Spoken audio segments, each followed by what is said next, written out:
What's it called? I don't know. What should we call it? Professor of Philosophy. Okay. Peter Hudis?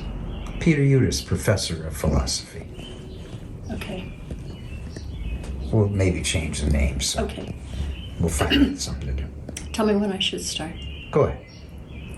So welcome to Life's Dream number 111.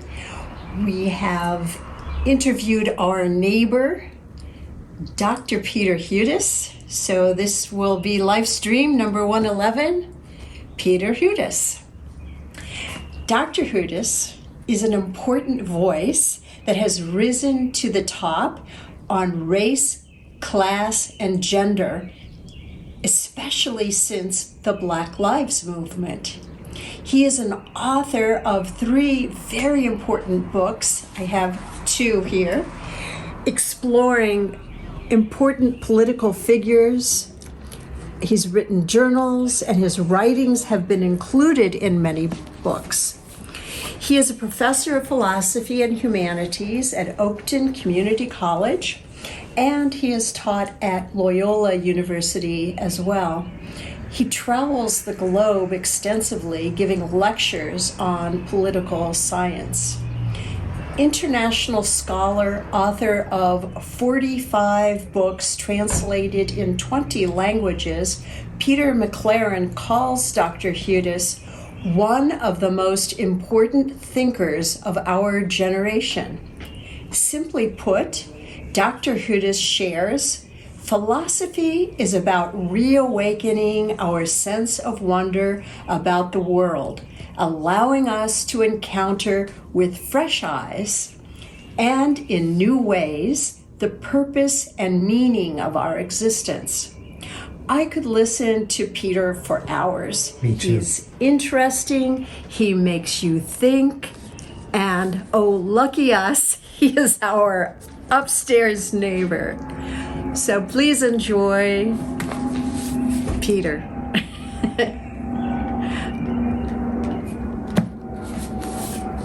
Well, I teach at Oakton Community College, so it's a mainly working class students, community college. I really like this.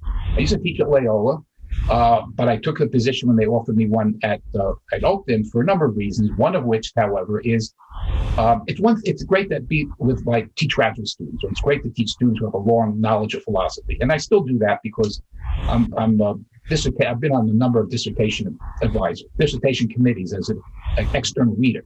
Yeah. I've helped get a number of people their PhDs and stuff.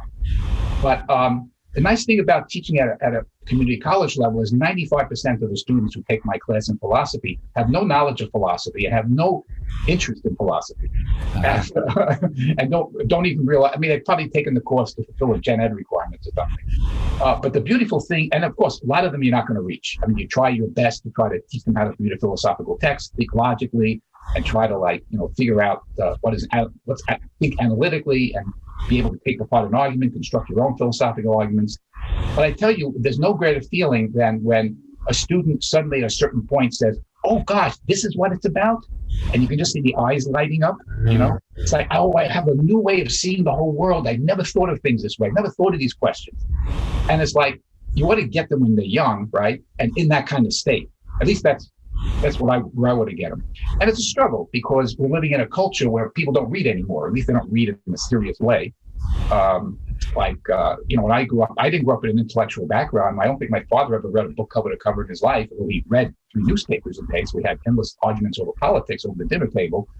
But at least then there was this culture that you can sit in one place and read something, for an extent of time. And younger people today are not trained that way generally. They're scrolling through their social media, and you can just skim that. You don't have to read it. So I think this has a lot to do with the politics of this country, why somebody like Trump ends up as president. And continues to be popular among 70 million people even after everything he's done over the last 4 years. So we really have an obligation to do whatever we can in our small spaces we're operating in to teach people how to think. That's really my job, is to teach people how to think. Wow. Because again, I didn't come from an intellectual background at all. when I came home, I remember my first, I didn't start studying philosophy until I think my third year in college. But when I came home, I told my folks, what are you taking this semester? And I said, philosophy. The first thing my father said is, well, you're never going to get a job in that, right? So little did he know, but little did I know, right? I wasn't taking it for that reason. But I remember when I was about 9 years old, I was in a shopping center with my mother, and we're going up an escalator. I don't know why. Just one of these things. You're standing there looking out at, the mall, people going and coming and everything else. And suddenly a thought struck me out of the blue. It just said, gee, is the world that I'm seeing them, are they seeing the same thing that I'm seeing? Right? So is my perception of the world the same as what they're seeing? And how would I be able to know this? Right? That's, I think, what kicks off a kind of questioning. And one of the things when I say there's kind of like a shock of recognition, a lot of people never think about something like that, maybe. I don't know, maybe everybody does, but I imagine there's a lot of people why are you asking such a silly question? Of course, what they see is what you see. Well, like Holly, being the great philosopher she is, her great phrase that we could all live by is, I think, therefore I am, I think. Yeah, that's exactly how he puts it, Descartes, more or less. And just to connect really quick, because I wanted you to keep going, but when I had that other side of the moon thought, and lived my life that way after that, so I was really a hard kid in that sense. But I thought of, there's this 10-foot pole. I'm sitting on a platform, looking at the 10-foot pole. I'm sitting on a 3-foot platform. So I see that the pole is 7 feet tall. Someone else is sitting on a 6-foot platform. They see the pole is 4 feet tall. Right. But that was the analogy that I had. Oh my God. Yeah. All right. There goes a creative mind in action. Anyway, now I'm done. So you could. All right. But I tell people that you're a political philosopher. Right. So my area is mainly political philosophy, though not exclusively. I mean, I teach epistemology also, which is theory of knowledge. I teach metaphysics when I can. And as I say, a lot of my interest is in German idealism, Kant and Hegel. And I try to make sure I teach at least both of them every semester. But my main love is political philosophy. And I've done a lot of work on Marx, a very controversial figure, of course, and I think a very, very misunderstood one. Much of what is usually known as Marx or Marxism turns out to have very, very little to do with what Marx actually wrote. The problem Marx has is that 99% of the people that talk about him, whether they like him or dislike him, have never bothered to read him, or at least not read him seriously. Wow. Marx was basically, in my view, a humanist. I think it's the ultimate form of humanism, because he's basically saying his basic perspective is not, that we should replace capitalism with dictatorship. We should have nationalized property instead of private property, state ownership of the economy instead of private ownership.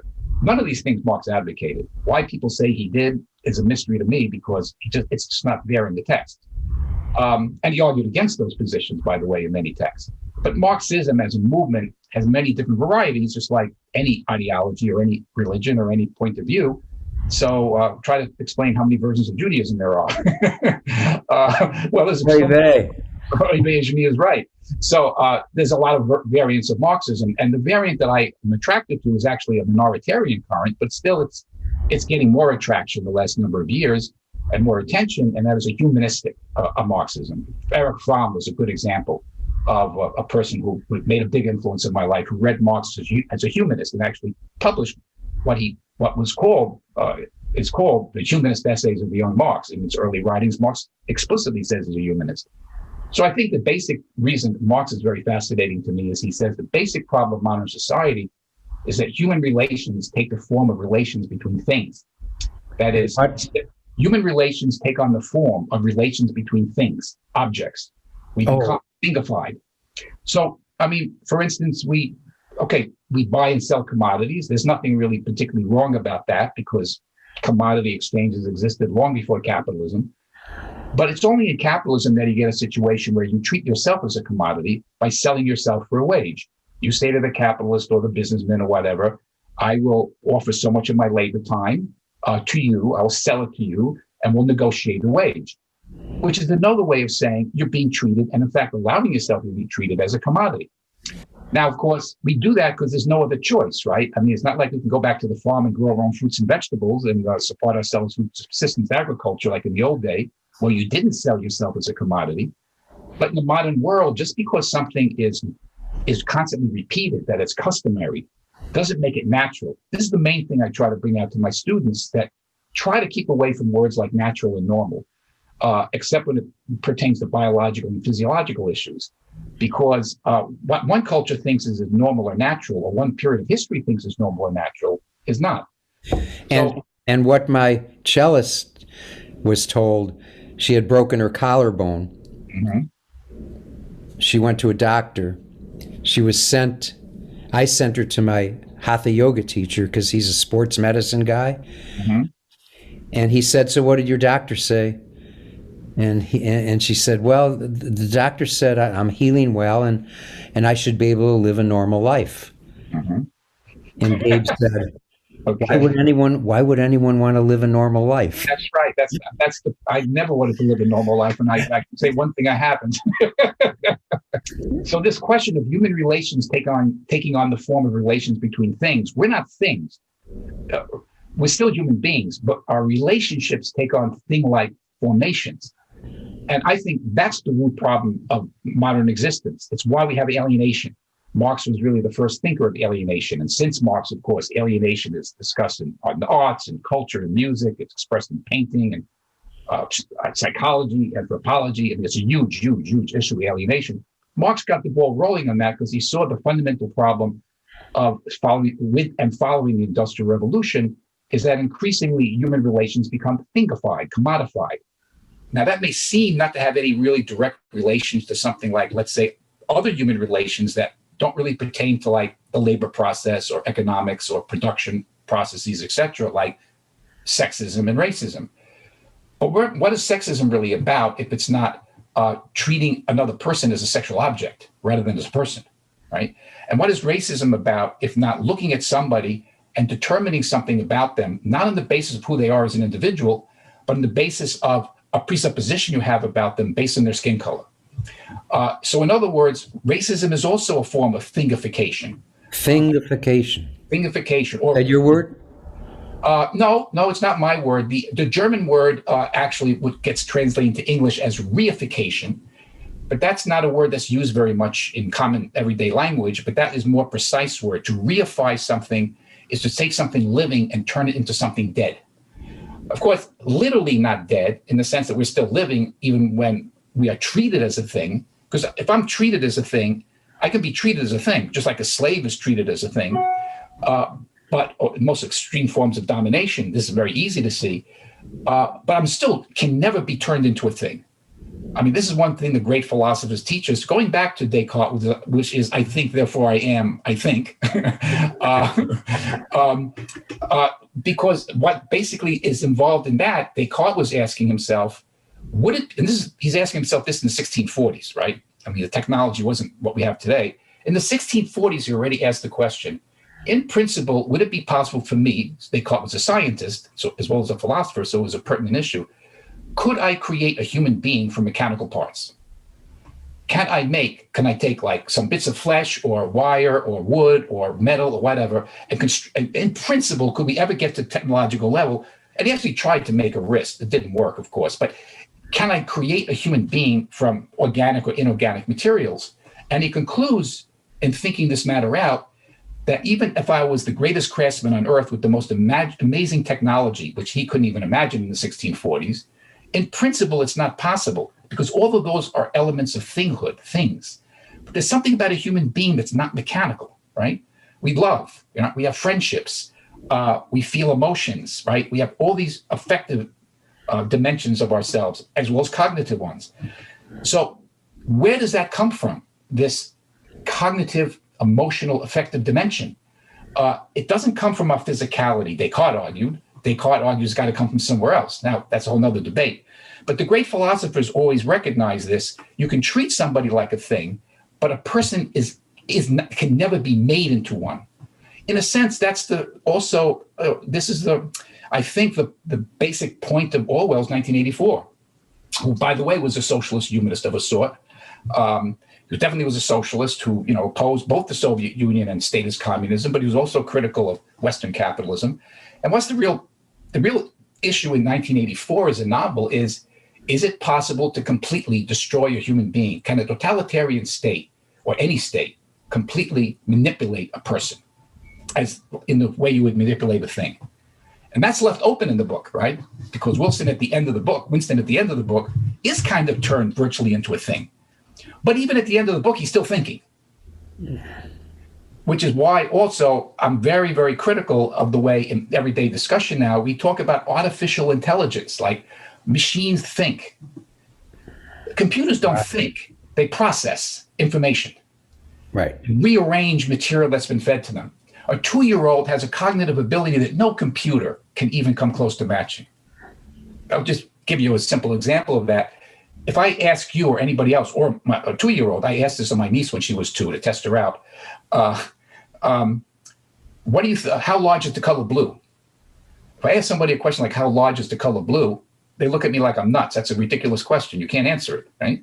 But it's a grammatically correct sentence. You feed that into the most advanced computer on earth, unless you tell it ahead of time that that's something is wrong with that sentence, they will not give you a correction to it. The computer says, oh, well, how large is the color blue? And it goes haywire trying to figure out an answer. So this is what interests me in not only Marx, but also thinkers like Franz Fanon, who did a lot of issues on race. Raya Dunevskaya, who's kind of my philosophic mentor. She was a feminist philosopher who did a lot of work about critique of sexism. Because all of these, whether it's critique of labor process or critique of racism or critique of sexism, the common thread in all of them is dehumanization, turning human beings into human relations into thing-like relations, and that's the incubus we have standing over us, and we need to figure out a way to, I think, to better ourselves to get out of it. Now, please repeat that. That was worth repeating. This is kind of the incubus that we have over us. This is the spell, the spirit of modern society, is this dehumanization, this thingification of our human relations. And it takes different forms: racism, sexism, class domination, homophobia, etc. And we have to figure out a form of life that dispenses with this kind of relationships. Because the ultimate consequence of it is what? If you treat another person as a thing, and human beings are inseparable from nature, which we are, we're natural beings. If a human being is treated as a thing, then nature itself, of course, becomes treated as just a thing that you can manipulate to your own benefit. So if you have a society that's run on the profit motive, and people only matter insofar as they increase profit for you, then nature only matters insofar as it increases profit. But if nature is only, but there's a problem there, because there's no end to the amount of profit one could want to have. I've never met anybody who says, I've got too much money. Take it, Peter. No, take my money. Like the old Henny Youngman joke, take my wife. No, take my money. Nobody ever says this. Why? Because the more you get, the more you want. Money is an infinite magnitude, but nature is a finite magnitude. So we exploit nature in order to gain monetary wealth, and we're never satisfied with the amount that we get, no matter how much we have. But there's only so many resources on the earth, which means we are despoiling nature and in the process undermining society's own ultimate ability to reproduce itself. That's the really scary thing that we're headed into, right? Is a tremendous ecological crisis that's going to make this pandemic look like chicken feed in comparison, right? So they all get wrapped up together in my mind into this question of transformation of human relations into relations between things, which not only affects how we treat other people, it also affects how we treat nature. And there's got to be a different way of organizing our social existence. Now, I don't have the answer exactly how to do that, but in philosophy, we ask the questions that don't usually get asked and hope it gets us somewhere. Well, when the subject comes up in the old days when I was asked to argue with my father-in-law about the environment, mm-hmm. and he'd say, do you believe in, global warming and all this kind of stuff? And I said, it doesn't matter. whether I believe in global warming or not. Mm-hmm. I think what matters is I want to feel like I'm treating the earth. Mm-hmm. I'm nurturing the earth. I'm caring for the earth. It's where I live. It's like, would I want garbage to pile up in my kitchen? 55,000 synthetic chemicals, not natural stuff, Right. pouring into the rivers, into the air, and everything else, through our bodies and God knows where else. And it's just it's an overload of unrecyclable waste that we don't have to. With the economic system we have, there's no need, except for popular pressure. There's no need to take cognizance of it, because if a business is polluting, or it does it emits pollutants that in 50 or 100 years from now show up as really dangerous, they don't get billed for that, right? That's called an externality in economics, something that you don't figure into your business model. It's just an external thing you don't have to worry about. Right. And that's why businesses, look, if you want to make money, the best way to make money is not to worry about the effects of what you're doing on the environment, and not to worry about the effects it has on your workers' health.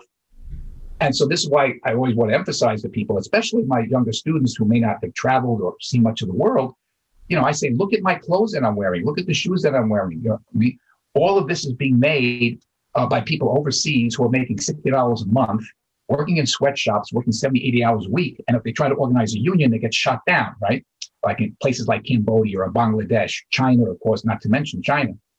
So there's got to be a different way of social organization in order to halt this ecological destruction. As long as you have everything run by the profit motive, it's like a train without a conductor just running full speed ahead.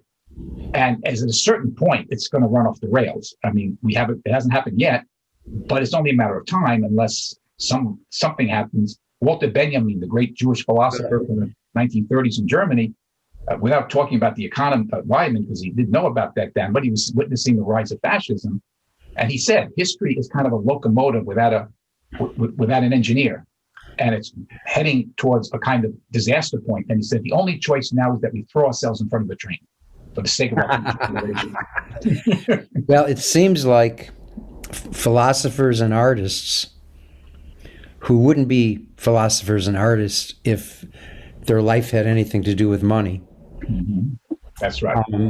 Have a little bit of there's a better chance that they're going to be environmentalists and humanists. Absolutely. What's the alternative to commodified forms of existence? And he contrasts what he calls freely associated labor that is an expression of our conscious, purposeful activity, our natural ability to create consciously and purposefully. That's the alternative to simply working like a cog in a machine in a factory or in an office, where you're simply treated like an automaton, and by the way, can get replaced by a machine at a certain point if you don't keep up with the pace of what the company wants you to do. So in a certain sense, Marx's model of a freely associated, non-alienated world is the model of the artist, right? In other words, Picasso, I'm sure he made a lot of money in the end doing what he did. But how do you explain somebody creating that volume of art, not to mention the quality? Right through the last day of his life, right in his 90s. And it wasn't because of monetary remuneration that he was doing it, right? He was doing it because it put him in so much in touch with himself that he could not do it. Right. And it's a similar thing I experience. A lot of people ask me, especially since I'm teaching in a community college, because at a research institution, you have a requirement to publish or perish, which I think is a good thing. If you're for any teacher, you should keep up with your field and you should publish and or blah, blah, blah. Enter the battle of ideas, as saying goes. But at the community college, it's not required. They say it is, but not really. A lot of people can easily get their tenure and get by without ever really publishing very much. And so I get questions sometimes from people, gee, you publish an awful lot. Why do you keep doing this? I once had an administrator sitting next to me at a banquet that was celebrating the end of the year at the college. And she's a very nice person, but she's an administrator, right? She's never taught, or at least I don't think. She was administrator for the college for like 40 years. And she's sitting next to me. She says, that was the weekend I had gotten my tenure, right, at the college. So she says, oh, Peter, you must feel great getting tenure. Doesn't it feel wonderful? And I said, yeah, thank you, Rudy. Trudy, it's a very nice thing to have. And then she said, yeah, well, And now you don't have to do all that writing and publishing that you do. And I just kind of looked at her and I just did not know what to say. I was literally speechless. I'm interested how you deal with it. It may be different as a musician, but one thing that always worries me is I don't want to put out stuff that's 1% less quality than what I did the last time. Oh. Any essay, any book, or anything I'm doing, it can't be what I did the last time. It's got to be better than that. And so the more you put out, the more pressure you kind of have on yourself. But that's what I feel you have to, you want to keep your game up. So what conclusion have you come to? Because you spent a lot of time, a lot of people have spent a lot of time thinking about it, but not as deeply and as philosophically as you have. What's the conclusion you've come to about racism, since it's on everyone's minds right now? Right. First of all, it's the most important dimension of American society. Everything in American society has been filtered and mediated by race and racism. So you can't come to grips with the American experience, obviously, without coming to grips with that issue and that problem. And what's the nature of the problem? The most fundamental thing is that it's not race that produces racism. That is, that people have a concept of race and then they misapply that, and then you have racist policies. It's rather racism that produces race.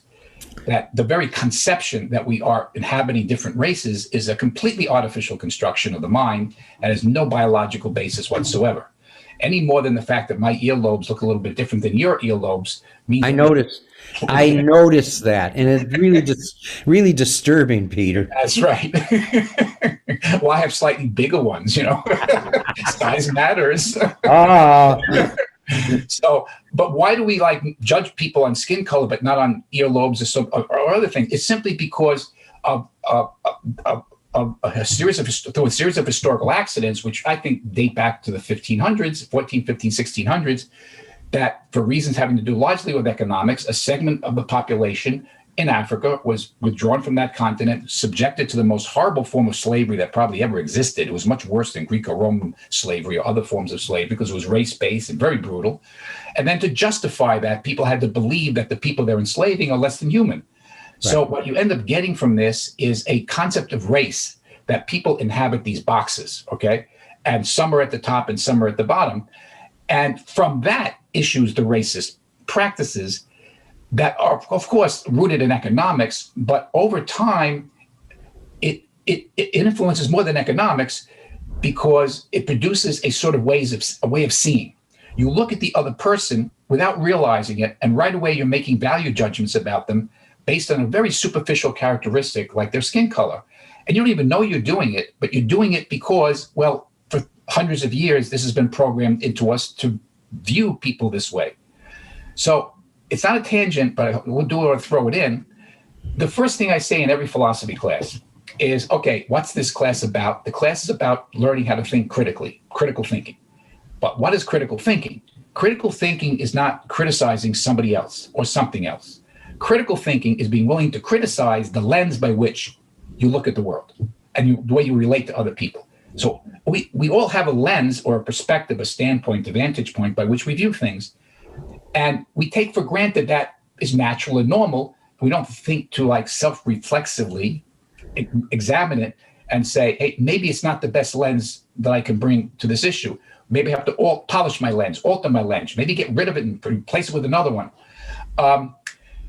And we don't ask those kinds of questions very often, and that's what gets in the way of fighting racism, because we take for granted that, racism is an overt act of somebody burning a cross in somebody's lawn. Of course, that's racism. But the most insidious forms of racism, I think, are those that are unconscious, because they seep into our psyche. And what draws me to a figure like Frantz Fanon is he was a philosopher, but he was also a psychiatrist. He spent his entire adult life as a practicing psychiatrist. So what he was trying to do was understand both the political and economic roots of racism and how to change policies that would mitigate against that. But at the same time, he said, in a similar way when Dr. King said that, you can change the laws, you can abolish a law that racially discriminates, but you can't change through a law what's in people's hearts.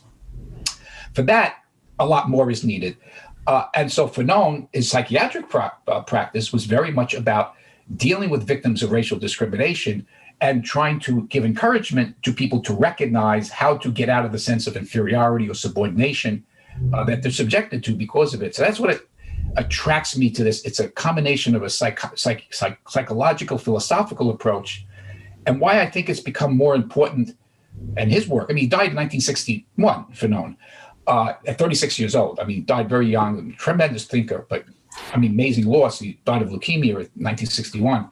But why his thought has gotten a kind of renaissance. I wrote a book about Fanon just as this started 5 years ago on Fanon. Frantz Fanon, Philosopher of the Barricades, it's called, Pluto Press. But the reason why his work has gotten an explosion of interest in the last couple of years is largely because of these Black Lives Matter protests. Because people, especially these young people, you have this amazing new generation of young Black and Latino, Native American activists, and many white activists coming into the streets protesting racism. And I don't know where they came from. I mean, when I started to meet these literally kids a number of years ago, they're 16, 17, 18 years old. They're talking about this, they're talking about this thing or that thing. I said, where do you study all this stuff? Oh, we've been studying for the last 3 years studying this. So it's like they've self-educated themselves on racism and the history of racism, the history of American society and civilization. And they're trying to do something new by pressing forward this kind of movement. And so they're looking for kind of theoretical guidance to take it further. And Fanon is kind of one of the most outstanding theorists and philosophers of race and racism of the 20th century. So he comes back into play, and people are reading him and asking, well, how do we break from the psychoaffective structures of alienation that define a racialized America, right? What's the way out of this? And that's not a clear answer to this. Fanon himself was very diffident. He lacked certainty that there was a way out, right? He didn't say, he said, I'm not giving a blueprint in my writings. I'm just speaking from the vantage point of my lived experience. He was a poet as much as a philosopher, by the way, as well as a psychiatrist, and very influenced by the literary movement, negritude, an artistic movement. But he said he can't believe that there isn't a way out. Right. So if you don't believe there's a way out, then you succumb to the forms of alienation of society. Because if you don't push back against the alienation, it'll seep into you. So you have to believe, even if it's a matter of belief, even if it's a leap of faith, you've got to believe there's an alternative. Then you got to push and talk with others and try to figure out what exactly could that alternative be. And I think it comes back to this question of identifying the form of human relations in the modern world, that human relations take the form of relations between things, and figuring out, okay, let's start establishing different sorts of human relations that break from that. So just briefly, just say one more word on this, not to talk too much. But I learned a lot from these protests in the last year, and on one particular issue especially. I remember you went to one. Yes. I said, where are you going, Pete? He says, I'm going to the Black Lives Matter. Right. Yeah. I couldn't go to as many as I wanted to because of, the pandemic. I wanted to keep myself safe and everything. But I went to a number that I can go to. But what struck me right away, I mean, I've been to many protest picket lines in my life, but, you go, you shout slogans and you go home and you say, let's hope something happens, This wasn't like that. You show up at these events and all of a sudden there was this mutual aid that was operating spontaneously from all of the protests, every single one I went to. In other words, young people walking around the crowd saying, hey, do you need an extra mask? Listen, if anybody gets arrested, here is who the lawyer to call. We got food. Who wants tamales? We got tamales. We got vegan. We got meat. We got whatever you want. And it's all free. We're not charging anything. I mean, it was like a festival in a way, but a very serious. It wasn't like just going out to have fun. It was a very serious protest, but it was also a sense of, hey, we're in this together, so let's bond and embrace each other. And it was remarkable. I mean, another one of the examples I went to was a demonstration on 79th Street and Cottage Grove, south side of Chicago. Now, as you know, that's pretty segregated. Yeah, you're from there, but that's a pretty segregated area, right? And a third of the crowd at this rally were whites from the north side. Okay, wow. We've never been to 79th Street before, probably exactly 90% of them.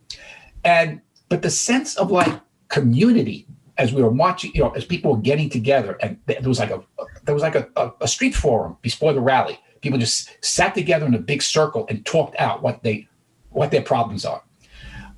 Everybody was like, the mic goes around the crowd. There was no like list of speakers. Who has something to say, right?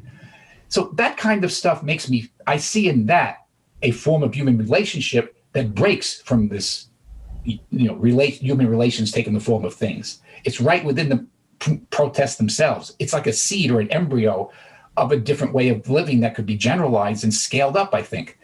And that's what gives me hope. One of the fellows that was watching the live stream, and I know this because he wrote me, remember the movie The Black Klansman? Oh, yeah. Mm-hmm. Well, this guy was not a friend, but he was a Black Klansman. Really? He ended up, his name's Daryl. You could look him up. What's his last name? I don't know. Daryl. I'll have to look it up. But he actually joined the Klan or associated with them, mm-hmm. and had Klansmen start giving away their white Halloween costumes or whatever to him, because they were never gonna. They rejected their Klansmanship, and he actually had the main guy do it to him, so you could read about him. But he might be even watching this, and that just dawned on me. Fascinating. Yeah. There it is, huh? Wow. Gotta check this out.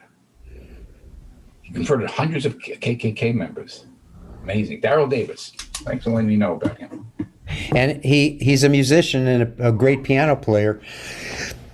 And he wrote me and said he'd like to jam sometime. Great. Anyway, go ahead. I'm sorry, Pete.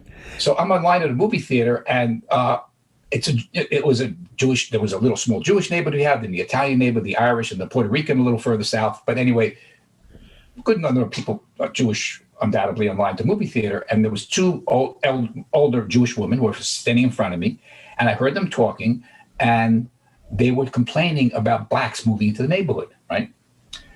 And I was just like, again, it's one of these things, you're a kid, right? And you don't know why you feel something. But I just came home feeling like, this is so strange. And I asked my parents about it, like, why would Jews, and this is realized, I was born in 1955, so this is like not that far away from World War II when this happens, right? So the memory of the Holocaust is very alive in my family, of course, because much of my grandfather's a family that eliminated through the Holocaust. Why would people who like are Jewish and know about the Holocaust, what they did to the Jews, would have a prejudiced attitude towards another ethnic group? Don't they realize what they're saying? I know. And that still puzzles me. 50 years later, I'm still puzzled by this. How could those who suffer oppression turn around and reproduce the oppressive attitudes that they have suffered from onto another people? And that's the tragedy of the 20th century, and still the 21st, of course. Out with the old boss, in with the new boss, right? And so there's something very deep about the human personality that has to be questioned. Only bring good into the world. Mm-hmm. Okay. Mm-hmm. Now there's about 100 years of philosophy to talk about. No, that's about 2,000 years that you've You know what Plato said about that, by the way? Go ahead. He said, the idea of the good is the source of all truth. It makes everything meaningful. All you have to do, he says, is know what the good is. And then there is nothing else that needs to be known. Because it becomes the light that shines upon everything. It's a very beautiful passage in the Republic. Oh, yeah. There's basically, there is a goodness in us by nature, which can very easily get perverted or corrupted or covered over. But if we let that speak and come out, yes? Yeah. Whether it's through music or through philosophy or art or your family relations, whatever it is, if you let that goodness come out and that becomes the light that shines through your life, then you've done something meaningful. That sounds like a good wrap up. Okay. Well, unless you have anything else to say. I know you do. I would say it's been a great having this wrap. Yeah. All right. Well, we'll travel downstairs, or you'll travel upstairs. Yeah. It's over with.